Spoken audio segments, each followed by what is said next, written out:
మాజీ ప్రియుణ్ణి హత్య చేసేందుకు ప్రియురాలు స్కెచ్ వేసిన ఘటన తిరుపతిలో చోటు చేసుకుంది. సినిమా చూద్దామని మాజీ ప్రియుడు లొకేషన్ ప్రియురాలు కావ్య థియేటర్ కు పిలిపించింది.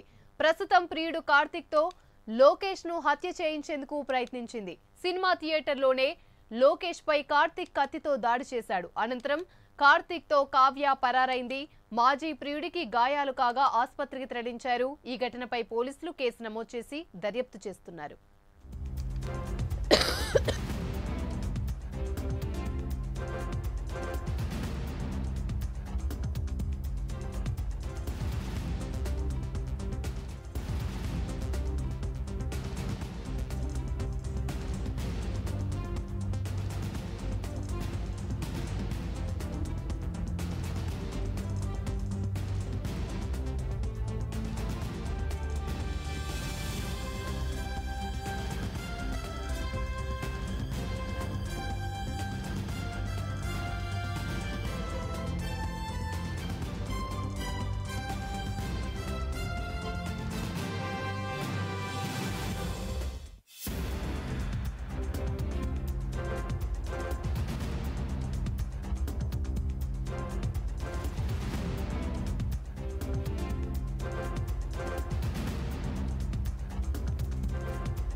మాజీ ప్రియుణ్ణి హత్య చేసేందుకు ప్రియురాలు స్కెచ్ వేసిన ఘటన తిరుపతిలో చోటు చేసుకుంది. సినిమా చూద్దామని మాజీ ప్రియుడు లోకేష్ ను ప్రియురాలు కావ్య థియేటర్ కి పిలిపించింది. ప్రస్తుత ప్రియుడు కార్తిక్ తో లోకేష్ ను హత్య చేయించేందుకు ప్రయత్నించింది.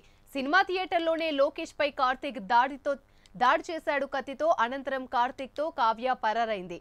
మాజీ ప్రియుడికి గాయాలు కాగా ఆసుపత్రికి తరలించారు.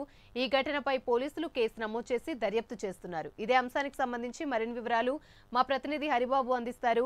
హరిబాబు, చెప్పండి, మాజీ ప్రియుడిని హత్య చేయించేందుకు ప్రియురాలైతే ఒక ప్రస్తుతం ఉన్న ప్రియుడితో హత్య చేయించేందుకైతే కుట్ర పన్నింది. దీనికి సంబంధించి అప్డేట్స్ ఏంటి?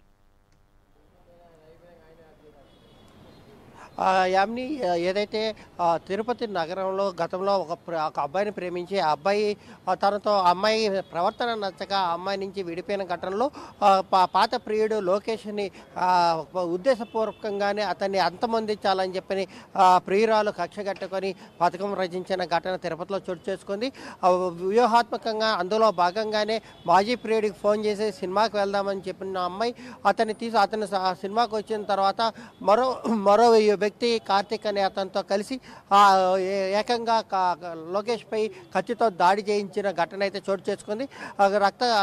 థియేటర్లోనే కత్తితో పొడవడంతో అతను పెద్ద ఎత్తున కేకలు వేస్తున్న ఆ శబ్దం పెద్దగా వినిపించకపోవడంతో రక్తం ఓడుతున్న అతను బయటకు వచ్చే క్రమంలో ఈ లోపలే తేరుకున్న వీరిద్దరూ ఆ థియేటర్ నుంచి వేగంగా పారిపోయిన పరిస్థితి అయితే కనిపిస్తుంది.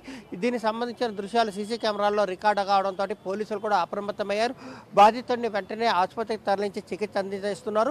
మరోవైపు ఏదైతే హత్యాయత్నానికి పాల్పడ్డారో కావ్య కార్తిక్ ఇద్దరిని గాలించేందుకు పోలీసులు చర్యలు చేపట్టి ఆమెకు సంబంధించిన వివరాలన్నింటినీ సేకరించారు.